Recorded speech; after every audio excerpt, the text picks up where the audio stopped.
Halo guys, Guten Tag, willkommen in Deutschland. Episode tahu nggak sih kali ini spesial loh. Kita bakal ngajak kalian jalan-jalan ke Jerman.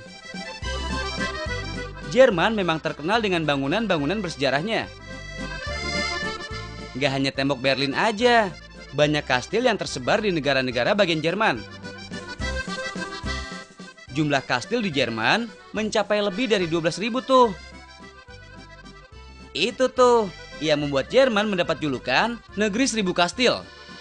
Yang mau kita cari tahu nih, apa sih perbedaan istana dan kastil? Palace is bigger and the castle is smaller.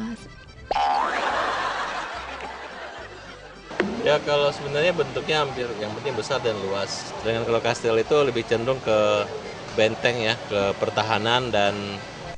Kenapa? Boleh juga jawabannya Mas Farhat. Kita tampung dulu ya. Kastil sama istana. Mungkin kalau istilah istana itu kayak di kehidupan nyata gitu kan. Kalau kastil itu adalah kayak di kehidupan kayak dunia-dunia. Ya, kalau menurut saya, kalau kastil itu untuk yang zaman-zaman dulu, Pak. Kayak apa namanya? Pangeran.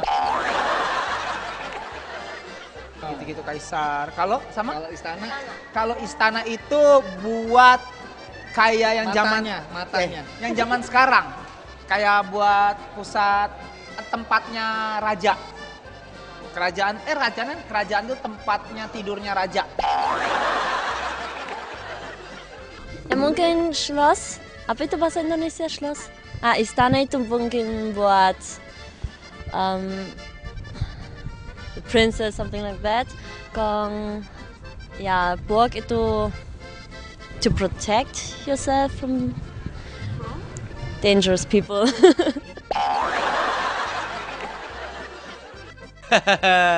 Iya deh Mbak Intan, jawabannya hampir bener kok. Kastil berfungsi sebagai pertahanan sebuah wilayah kerajaan. Tujuannya tentu saja untuk melindungi raja dan seluruh keluarga kerajaan dari serangan musuh.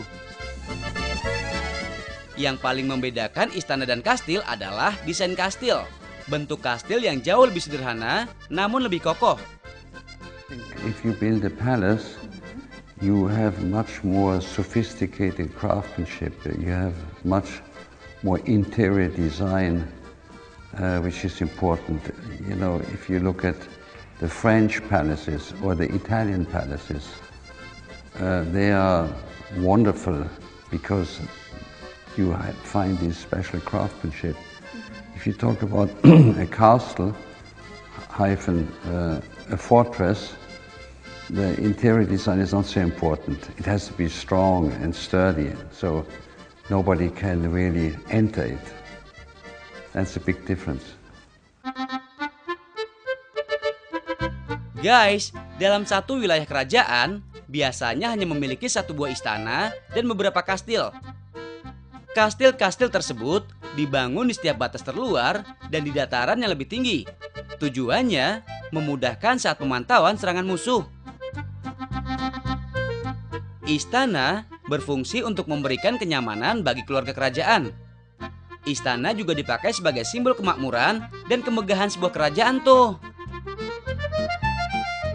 Nggak heran deh, biasanya istana memiliki desain bangunan yang mewah dengan ukiran dan pilar-pilar indah di setiap bagiannya. Udah pada tahu kan guys, Jerman dikenal sebagai salah satu negara yang punya teknologi maju. Di kota Nuremberg, Jerman, ada industri pensil yang terkenal tuh. Sebelum kita lihat cara pembuatan pensil, jawab dulu ya guys. Kalian tahu nggak sih jenis kayu yang dipakai untuk membuat pensil? Namanya itu kalau nggak salah kayu... Mata. Kayu Hasselhoff. Oh, Hasselhoff dari mana itu dia? Itu kayu khusus yang didapati di dalam hutan. Itu emang untuk menulis. Namanya kayu Hasselhoff. Aduh mas, kayu apaan tuh? Ada-ada aja nih. Kayu yang buat bikin pensil yang jelas bukan kayu putih ya, atau kayu manis. Karena itu nggak bisa buat bikin pensil. Bisa juga dari kayu buat jambu, kayu jambu bisa mungkin. Pada ngawur semua nih guys. Mas Farhat tahu nggak ya? Kayu yang dibuat untuk membuat pensil tuh biasanya kayu pinus ya. Jadi karena ringan dan murah dan sebagai industri kayu, bukan kayu langka, memang ditanam untuk dibuat pensil. Emang bener sih dari keluarga pinus, tapi masih belum tepat ya. Yang digunakan untuk membuat pensil adalah kayu dari pohon cedar guys. The most famous pencil wood was cedar wood. It was very popular in the 19th century, but the most popular or the most famous pencil wood is Californian cedar. It's still used, by the way, in our products for our high quality artist pencil range, the Californian cedar wood. Guys, cedar masih satu famili dengan pohon pinus. Mereka sama-sama berada dalam famili Pinaceae. Langsung kita lihat cara pembuatan pensil kayu yuk. Kayu cedar yang sudah dicetak dengan mesin akan dilapisi lem. Lalu masukkan bagian isi pensil pada bagian tengah. Kemudian potong dan haluskan. Tujuannya untuk membentuk bagian luar pensil. Ini nih bentuk pensil yang sudah hampir jadi. Proses berikutnya adalah melapisi pensil dengan cat khusus. Tambahan info aja nih guys, pensil tertua di dunia ditemukan di Langenberg, Swabia, Jerman pada tahun 1960. Pensil yang diyakini berasal dari abad ke-17 itu terbuat dari kayu lime. Saat itu, pensil digunakan tukang kayu untuk mengukur dan menandai potongan kayu yang sedang dikerjakan. Masih ada info tentang pensil guys, tunggu sesaat lagi ya.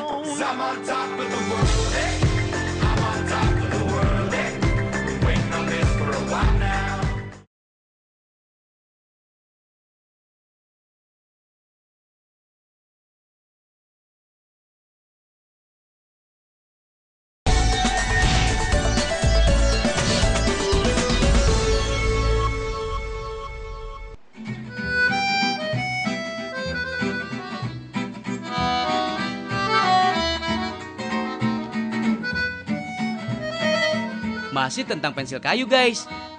Bagian tengah pensil atau inti pensil inilah yang memberikan warna hitam pada tulisan kita. Ada yang tahu apa nama bagian hitam pada pensil tersebut? Itu kalau nggak salah itu namanya si hitam. Arang. Apa? Arang. Kalau tengahnya itu namanya Ya, pas. ulis, Pak. Untuk menulis. Kalau saya tengahnya pensil adalah kerak panci.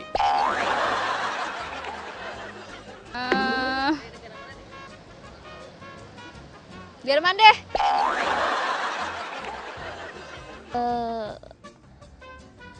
Also bahasa Jerman itu Bleistiftmine. Bahasa Inggris mungkin grafit, nggak tahu. Bahan utamanya emang dari grafiti guys. Tapi bukan itu sebutan bagian hitamnya ya. Bagian tengah pensil disebut pensil lead. Sebenarnya sih guys, lead merujuk pada timah hitam tuh. Maksudnya, bentuk grafit yang berwarna hitam pekat mirip banget dengan timah hitam mentah. Berbeda dengan timah, grafit tidak bisa terbakar. Kandungan karbon pada grafit juga nggak berbahaya guys. Mau tahu proses pembuatan pensil lead? Simak nih penjelasannya.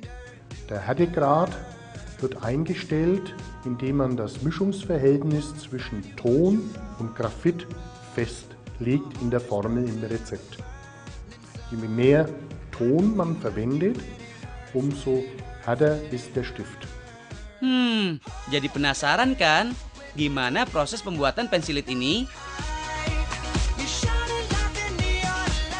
Seluruh serbuk grafit dicampur dengan tanah liat. Kemudian, aduk menggunakan mesin ini. Hasilnya, granula-granula yang masih hangat dan mengandung air guys. Masih mudah untuk dicetak nih. Setelah terbentuk pola silinder, pensil lead dipanaskan dalam oven khusus selama kurang lebih 4 jam agar kandungan air dalam pensil lead keluar. Setelah benar-benar kering, pensil akan mengeras dan tidak lentur lagi. Artinya, pensilit sudah siap dimasukkan ke dalam selongsong kayunya. Guys, ada yang tahu nggak pensil yang satu ini? Pensil termahal di dunia nih guys. Pensil ini terbuat dari palladium atau emas putih 18 karat dan taburan berlian di bagian atasnya. Nilai pensil mencapai 50.000 US dollar. Mahal bener ya guys. Bagi seorang pelukis profesional, hasil karya lukisan tentu sangat penting ya. Mereka berharap karya mereka bisa dinikmati selama mungkin. Pernah memperhatikan karya pelukis terkenal Van Gogh atau Leonardo da Vinci? Karya mereka bisa tahan hingga ratusan tahun ya guys. Kira-kira kenapa ya pensil lukis profesional memiliki warna yang tahan lama? Kalau pensil warna untuk pelukis itu kan emang khusus kan, dibuat khusus gitu. Jadi emang harus tahan lama. Kalau tahannya cuma sebentar, kesian pelukisnya. Untuk pelukis itu bisa tahan lama karena bahannya berbeda, Mbak. Karena itu yang membuat mahal suatu lukisan karya pelukis terkenal. Van Gogh, Jadi itu Van Basten. awet istilahnya, karena dia mempunyai pola yang melukis satu arah. Satu arah gimana ya maksudnya Mas Melki? Aduh, makin gak ngerti nih. Ya iyalah, soalnya kan secara profesional gitu lah. Kan dia kan apa ya, bisa dibilang dinikmatin sama seluruh orang di dunia. Ya kan, paling nggak masa ntar tiba-tiba dia lagi pameran lukisan gitu, tiba-tiba misalkan nih gentengnya lagi bocor. Karena bahannya beda sama pensil yang lain. Karena itu kan mungkin penting kalau nulis apa-apa, so you have to keep it away, and then and maybe 5 years later, 10 years later, you still need it, so that the color hasn't gone away. Ya udah deh, daripada tambah asal jawabannya, langsung tanya ahlinya aja ya.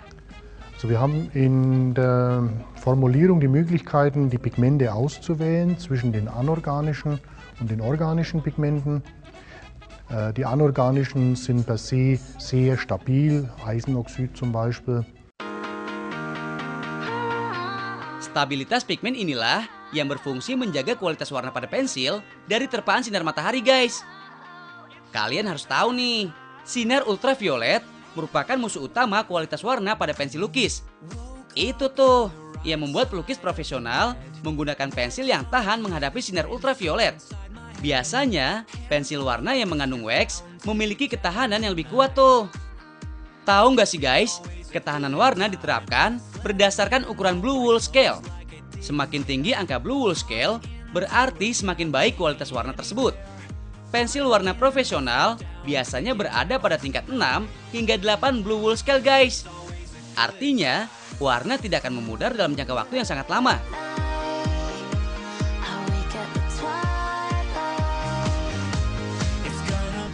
Jangan kemana-mana guys, di segmen selanjutnya ada bahasan tentang lem super.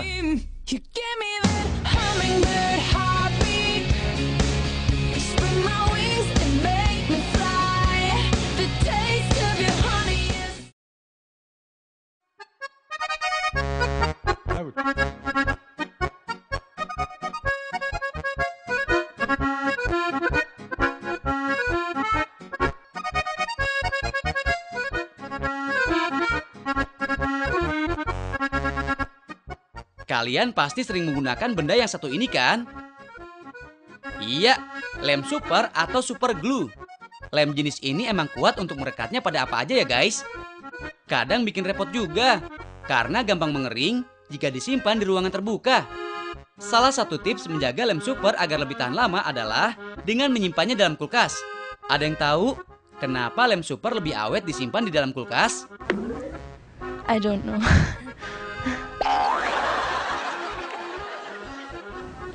Ya mungkin itu it's just like food. If you store it in the kulkas, it lasts longer. Kalau saya sih lebih ke suhu dalam kulkas dibandingkan suhu dalam perguruan. berbeda. Sehingga kualitas si lem itu akan lebih kuat ketika suhunya tetap. Mungkin kalau masuk ke freezer itu zatnya jadi berubah kali ya.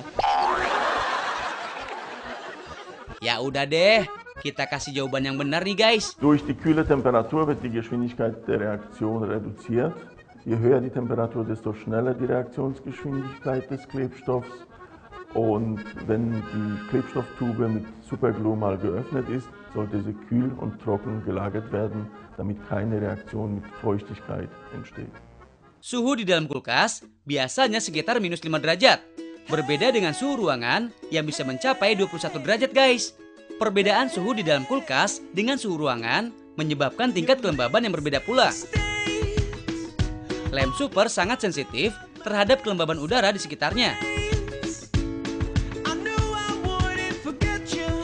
Begini nih cara kerjanya. Bola-bola putih ini diibaratkan molekul dalam lem super. Bola biru adalah kelembaban udara dalam kulkas. Di dalam suhu dingin, molekul lem tetap rapat dan membentuk ikatan. Itu tuh yang menyebabkan lem super tetap dalam keadaan cair. Jadi, kalian bisa menyimpannya dalam waktu lama. Nah, bola merah adalah suhu ruangan. Kelembaban udara ruangan yang meresap ke sela-sela molekul lem super bisa membuat lem mengeras, guys. Gimana info yang kita kasih hari ini? Menarik dan bermanfaat kan? Tonton terus tahu nggak sih ya? Biar kalian makin tahu, makin banyak ilmu.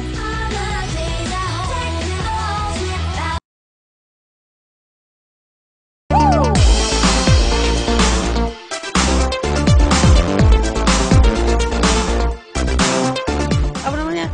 Tadi apa artinya? Tahu saya Brad Pitt, tahu saya kalau Brad Pitt.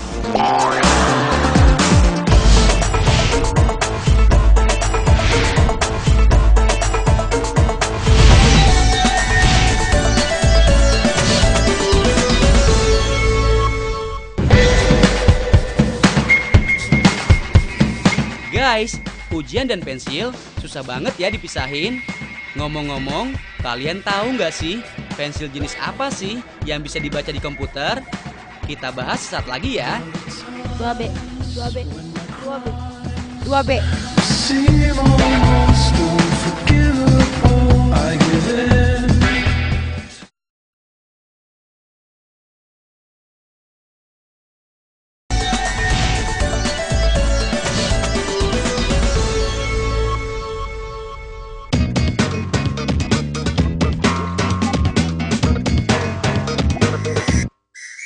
Adek-adek udah pada belajar belum? Hahaha, udah kayak mau ujian aja nih. Ngomong-ngomong soal ujian, Indonesia menggunakan sistem lembar jawaban komputer. Itu tuh yang cara mengisi jawabannya dengan memberikan tanda bulatan pakai pensil pada kertas khusus yang bisa dibaca oleh sistem komputer atau OMR. Kalian tahu nggak sih pensil apa saja yang bisa dibaca oleh sistem OMR ini? 2B. 2B, 2B, 2B, 2B. Wih, semua pada kompak nih jawabannya. Tanya satu lagi dah. Seperti tadi. Semua pensil ya yang ada MLB-nya mungkin bisa, tapi mungkin lebih bisa untuk jenis yang 2B. Iya, tepat sekali Mbak Putri. Sebenarnya nggak cuma 2B aja loh. Semua jenis pensil yang menggunakan grafit asli bisa dibaca oleh OMR.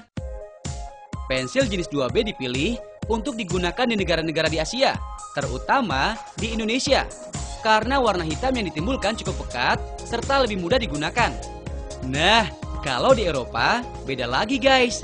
Pensil berjenis HB lebih populer ketimbang jenis 2B. Jenis kepekatan atau gradasi pensil ini diciptakan oleh Lothar von Weber, bangsawan Jerman yang juga penerus perusahaan pensil kelas dunia. Karena jasa beliaulah, gradasi pensil ini akhirnya diterapkan di seluruh dunia. Der 2B-Stift ist in den asiatischen Ländern sehr beliebt, weil er sehr satt und farbstark auf dem Papier die Schwärze wiedergibt. Und er lässt sich mit den computermäßigen Scannern sehr gut lesbar wiedergeben. Pada dasarnya, unsur grafit yang ada pada pensil inilah yang membuat tulisan kita bisa dibaca komputer. Begini nih. Die 2B-Formel besteht zum größten Teil aus Graphit, der das ganze Sonnenlicht absorbiert und dadurch schwarz erscheint. Es wird in dieser Formel noch ein kleiner Teil an Ruß und Carbon Black zugefügt, der diesen Effekt noch deutlich verstärkt. Nah, sekarang ngerti kan kenapa seluruh pensil grafit bisa dibaca oleh sistem OMR? Yang penting pensilnya dibuat dari grafit asli ya guys. Masalahnya, sekarang banyak beredar pensil palsu yang grafitnya pun palsu juga. Akibatnya, lembar jawaban tidak terbaca oleh komputer atau hasil ujian bisa 0. Wah, gawat ya. Ciri-ciri grafit yang asli adalah teksturnya lembut dan cenderung licin, serta warnanya yang hitam pekat dan mengkilap. Supaya nggak keliru dan mendapatkan pensil palsu, pilih yang pasti-pasti aja deh guys. Pilih aja pensil yang kualitasnya sudah betul-betul teruji dan sudah dikenal di seluruh dunia. Gampang kan?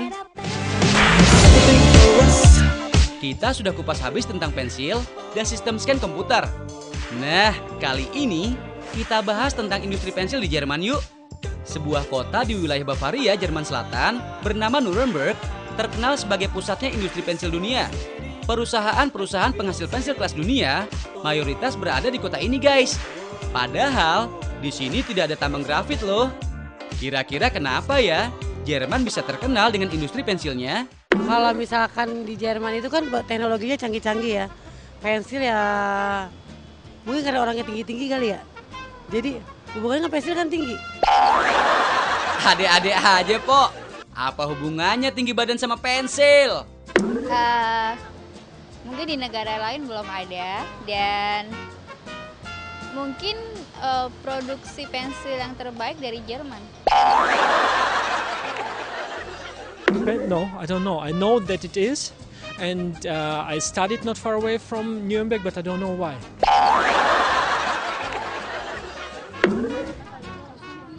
Kayunya bagus dan juga banyak karena kayunya kuat. Emang sih ada hubungannya sama kayu, tapi masih kurang tepat nih. Begini ceritanya. And Nuremberg was always very famous already in the Middle Age times for craftsmanship. Not only making pencils but other products too. Nuremberg was a city, by the way, which very early started with toys, wooden toys, and it was due to the craftsmanship that they took up the pencil making. And pencil making had to do with carpenters, and they had very good carpenters in the area and in Nuremberg. Begini nih, awal mula berkembangnya industri pensil di Jerman. Berawal dari kota Nuremberg yang dibangun pada awal abad ke-11. Karena posisinya yang terletak di daerah perlintasan antara Paris, Praha, dan Italia, Nuremberg menjadi kota yang sangat ramai dan maju.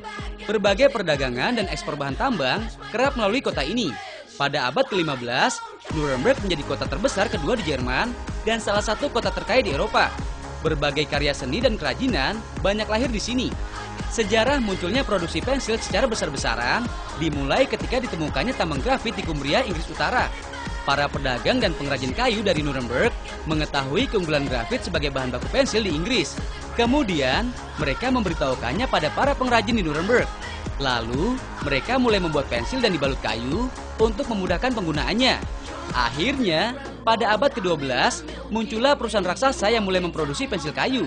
Dan pensil-pensil kayu ini mulai dikenal ke seluruh dunia. Hebatnya lagi, perusahaan raksasa itu masih bertahan hingga sekarang loh. Kalian tahu produk-produk buatan Jerman ini kan? Teknologi canggih, inovasi, dan menguasai pasar adalah ciri khas majunya negara Eropa ini. Sebagai negara yang kaya akan inovasi, di Jerman inilah pertama kalinya ditemukan lem sintetis. Mau lihat yang lebih keren lagi? Sesaat lagi ya. Lem tembak. Lem power glue. Nggak tahu. Lem besi. Lem besi. Lem kayu. It only takes a camera to change her mind.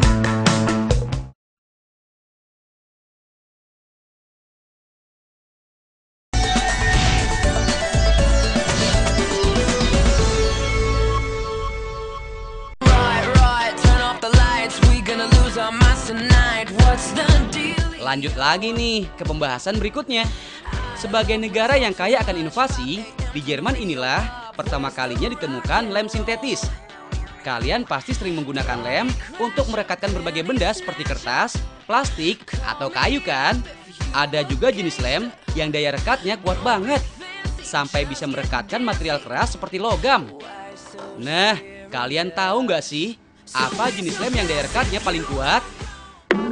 Lem tembak. Lem power glue. Nggak tahu. Lem yang ditaruh di kulkas. Lem power glue. Lem yang lembab kali. Lem yang paling kuat itu lem yang warnanya apa tuh ya? Yang kalau kena tangan tuh langsung sakit tuh, apa sih namanya tuh? Putih-putih, yang warnanya putih tuh lemnya. Warnanya putih. Lem apa ya? Kayak sagu kali ya. Buat dari sagu tuh lemnya juga mantep tuh. Gak cuma sagu, Pok. Dari nasi juga bisa jadi lem. Lem besi. Lem besi. Lem kayu. Lemnya emang bisa merekatkan besi, Mbak Putri. Tapi namanya apa dong?